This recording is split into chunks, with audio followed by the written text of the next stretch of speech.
నమస్తే సార్, మీ పేరండి? నా పేరు జగదీష్. జగదీష్ గారు ఏం చేస్తుంటారు సార్ మీరు? ఆటో. సో మీది ఏ ఊరు సార్? ఎక్కడ, ఏ నియోజకవర్గం అండి? గంగవరం గాజువాక నియోజకవర్గం. ఓకే సార్, రాష్ట్రంలో అయితే గత 5 సంవత్సరాలుగా జగన్మోహన్ రెడ్డి గారి పరిపాలన చూశారు మీరు. ఇప్పుడు ఎలక్షన్స్ రాబోతున్నాయి. ఈసారి ఏ ప్రభుత్వం అధికారంలోకి వస్తే ఇలాంటి ఆటో డ్రైవర్లకు బాగుంటుంది, రాష్ట్ర అభివృద్ధి బాగుంటుందని మీరు భావిస్తున్నారు? జగన్మోహన్ రెడ్డి అయితే ఇంకా దేశమే నాశనం అయిపోతుంది. నెక్స్ట్ చంద్రబాబు నాయుడు వస్తేనే బాగుంటుంది. ఆటో 10,000 ఇస్తున్నాడు. పోలీసులు కేసులు అన్ని రేట్లు ఎక్కువే. ప్రతిదీ రేట్లు ఎక్కువే. జగన్మోహన్ రెడ్డి వచ్చి పని చేసిన వాళ్ళకి పని లేవు. ఆటో చేసిన వాడు ఏంటంటే 10,000 ఇచ్చేస్తున్నారు. పోలీసులు ఏమంటున్నారంటే 10,000 తీసుకుంటున్నారు. జగన్ ఇస్తున్నాడు కదా, ఫోటో తీసేస్తే నీకేమో 2,000 కట్టు, 3,000 కట్టు అంటున్నాడు. ఈ ప్రభుత్వం బాగులేదు. సార్, మీ చేతికి 10,000 ఇస్తున్నారు, మీ దగ్గర నుంచి అయితే ఎంత లాగుతున్నారు సంవత్సరానికి? 20,000-30,000 తీసేస్తున్నారు పోలీసులు. ఇప్పటి వరకు 5 సంవత్సరాల్లో మీకు ఆటోల కంటే పెట్రోల్ డీజిల్ రేట్లు, అలానే రోడ్స్ మెయిన్ మీకు. సో ఎలా ఉన్నాయి ఈ 2 విషయాలు? అస్సలు డీజిల్ రేట్లు ఎక్కువ, అన్ని రేట్లే ప్రతిదీ. ఇంకా జగన్మోహన్ రెడ్డి వచ్చి అస్సలు బాగోలేదు. అక్కడ నరేంద్ర మోడీ అలాగే ఉంది. ఇద్దరికిద్దరు అలాగే ఉంది. ఉద్యోగాలు చదువుకున్న వాళ్ళకి ఉద్యోగాలు ఏమైనా వచ్చినాయి సార్? 5 సంవత్సరాలు ఒక ఉద్యోగం, ఒక వాలంటీర్, అంతేగాని తప్ప ఇంకేది లేదు. సచివాలయం నెట్టాడు కానీ అది ఏది ఎవరికి ఉద్యోగాలు. చదువుకున్న వాళ్ళు 5 సంవత్సరాలు ఒక్కరికన్నా జాబ్ కాలంటే రాలేదు. ఎవరికి ఇంట్రెస్ట్ చేసినోడు ఆటో వేస్తున్నాడు, డిగ్రీ చేసినోడు ఆటోలు వేసుకుంటున్నారు ప్రజెంట్. అసలు గవర్నమెంట్లో ఎవరికి ఉద్యోగాలు రాదు. జనాలకు డబ్బులు ఇస్తున్నాడు ఒక పేరు అంతే. ఎందుకు 10 రూపాయలు ఇస్తున్నాడు, 100 రూపాయలు తీసేస్తున్నాడు జనాల మీద. సరే, మీకు యాక్చువల్గా ఇక్కడ ఇంతకుముందు అనకాపల్లిలో పరిశ్రమల శాఖ మంత్రిగా పనిచేసిన గుడివాడ అమర్నాథ్ వచ్చారు. మరి ఆయన 13 లక్షల కోట్ల రూపాయలు పెట్టుబడులు తీసుకొచ్చాము, ఉద్యోగాల కల్పన చేస్తాం అంటున్నారు. నిజంగా 13 లక్షల కోట్ల పెట్టుబడులు రాష్ట్రానికి వచ్చినాయి అంటారా? ఆడేమొచ్చాను, ఆడు కోరుకుంటు మినిస్టర్, అనవసరం మినిస్టర్ గారు. ఎందుకు ఆ మినిస్టర్ గారిని వేస్ట్, రోజు ఒకరిది ఈ ఒకరు ఎందుకు వేస్ట్ గానా మినిస్టర్ అంటే? గాజువాకలో పల్లాసింది తప్ప ఇంకొకరు గల్ల ఎరుగురు. గాజు కళ్ళు మూసుకుని పల్లాసింది విన్ను ఇంట్లో కూర్చున్నా అంటే మంచి వ్యక్తి, చదువుకున్నాడు. ఎవరల్లా ఏ పార్టీ నాయకుడు వెళ్ళా సరే మంచి గౌరవం ఇస్తాడు. ఇక్కడ తిప్పల నాగరెడ్డి ఉన్నాడంటే ఆయనకి టికెట్ లాగా చేశాడు. తర్వాత అమర ఏం పేరు ఆయన ఊరుకుంటూ చందుకి ఇచ్చారు, ఆయనకి లేదు. ఇప్పుడు ఈయన తీసుకొచ్చి అనకాపల్లి నుంచి ఇప్పుడు మినిస్టర్ నుంచి ఇక్కడ గాజువాలో తీసుకొచ్చారు. అంత చూసినా సుఖం లేదు. సార్, యాక్చువల్గా మీ పార్లమెంట్ పరిధిలో మీకు విశాఖ రైల్వే జోన్ అనేది రావాల్సి ఉంది, అది రాలేదు. అలానే మీ స్టీల్ ప్లాంట్ మీ నియోజకవర్గంలో ఉంది, అది ప్రైవేటీకరణ చేస్తున్నారు. మరి పార్లమెంట్లో పోరాడి నిధులు తీసుకొచ్చి ఇక్కడ ఈ ప్రాంతాన్ని అభివృద్ధిగా ఎంపీలుగా అయితే ఎవరు చేయాలనుకున్నారు? భరత్ గారు చేయగలరంటారా, బొత్స ఝాన్సీ గారు చేయగలరా? భర్త చేయగలడు, లేదంటుంటే ఏం పేరు ఆయన శ్రీకాకుళం రామ్మోహన్ నాయుడు అయితే చేయగలడు. అలా భర్త గారు ఎంఎస్ మూర్తి కాబట్టి వీళ్ళిద్దరు అయితే కరెక్ట్గా చేయగలరు. ఏంటి సార్, బొత్స గారి ఫ్యామిలీ మీద అసలు మీ అభిప్రాయం ఏంటి? అసలు అది ఎక్కడో సిపిరి బిల్లు వచ్చి ఇక్కడ గోజాల్లోనే పోటీ చేసేది, అలాగే 10 విశాఖపట్నంలోనే అలాగే చేస్తారు జనాలు. ఏంటంటే అదే అసలు సిపిరి బిల్లో పోటీ చేసుకోవాలి. ఇక్కడ చేసేది విశాఖపట్నంలో వేసేస్తారా? కింద చుట్టే అంటే మరి జేడీ సత్యనారాయణ ఉన్నారు కాబట్టి భర్త గారు ఓడిపోయడం కారణం అయింది. కానీ లేకపోతే కింద చుట్టే కలిసి అలా. అది థ్యాంక్ యూ సార్. సార్, మీ పేరండి? నా పేరు సోమేష్ అన్న. సోమేష్ గారు ఏం చేస్తుంటారు సార్? మీది ఎక్కడండి? నాది గంగవరం అన్న. గంగవరం. మీది ఆటో డ్రైవర్? ఆటో డ్రైవర్ అన్న. ఏమన్నా చదువుకున్నారా మీరు? లేదు, ఏం చదువుకోలేదన్న. సార్, గత 5 సంవత్సరాలుగా రాష్ట్రంలో జగన్మోహన్ రెడ్డి గారు పరిపాలన చూశారు. మరి ఇప్పుడు ఎలక్షన్స్ రాబోతున్నాయి కొద్ది రోజుల్లో. మరి ఈసారి ఎవరు ముఖ్యమంత్రి అయితే, ఏ ప్రభుత్వం వస్తే రాష్ట్ర అభివృద్ధి బాగుంటుంది? తెలుగుదేశం, జనసేన, బీజేపీ ప్రభుత్వం, లేదంటే జగన్మోహన్ రెడ్డి గారు? కూటమి వస్తే బాగుంటుందని అనుకుంటున్నాం.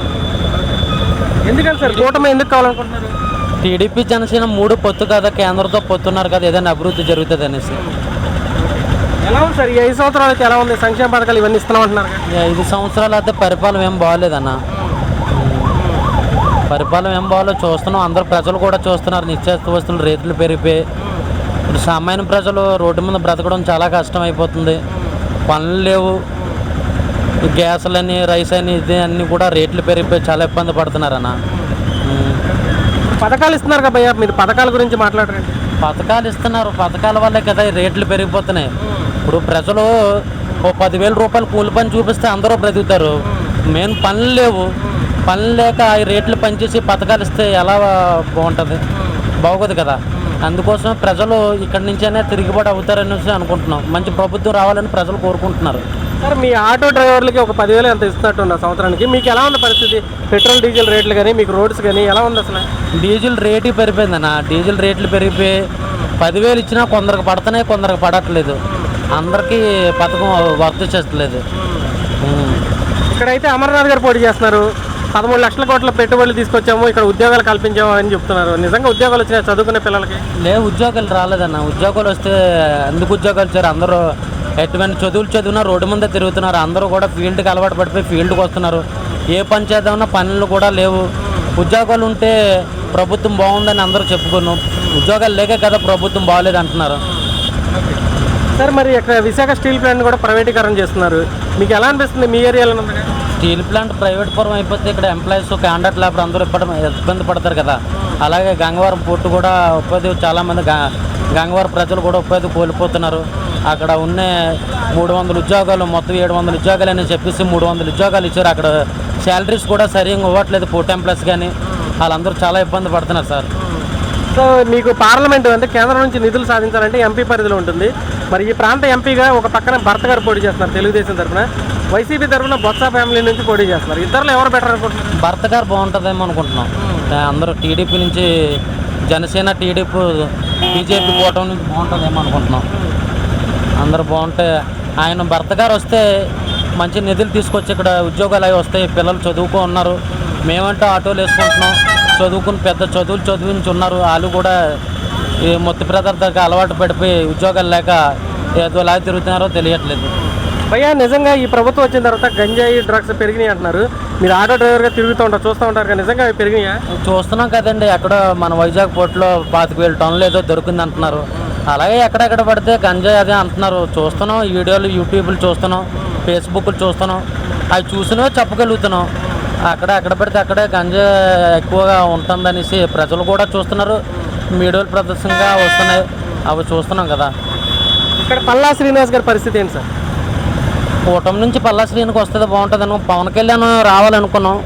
పవన్ కళ్యాణ్ వస్తే చాలా బాగున్నాం. పవన్ కళ్యాణ్ ఇక్కడ పోటీ చేయబోయేసరికి మాకు చాలా బాధ అనిపించింది. 2వ స్థానం రప్పించాం. గాజువాక, దిప్పపాలెం, గంగవరం గ్రామం నుంచి 2వ స్థానంలో రప్పించాం. గంగవరం అయితే చాలా పగడబందీగా పవన్ కళ్యాణ్ గారికి చాలా ఇష్టంగా ప్రజలు, గంగవరం ప్రజలు ఇష్టపడ్డారు. కానీ పవన్ కళ్యాణ్ పిఠాపురం వెళ్ళిపోయేసరికి చాలా బాధాకరం అనిపించింది. పవన్ కళ్యాణ్ ఇక్కడ వచ్చి ఉంటే కనుక లాస్ట్ టైం 2వ స్థానం రప్పించాం. ఈసారి అయితే ఓ 50-60 వేలు లక్ష మెజారిటీగా గెలిపించుకుందాం. పవన్ కళ్యాణ్ ఓటం వ్యూహం నాకు వదిలేసేయండి అని అన్నారు. వ్యూహం వదిలేస్తే ఇక్కడ జన సైనికులందరూ పల్లా శ్రీనికి కూటమి, పల్లా శ్రీనికి పోటీ మద్దతు ఇస్తున్నారు. థ్యాంక్ యూ భయ్యా.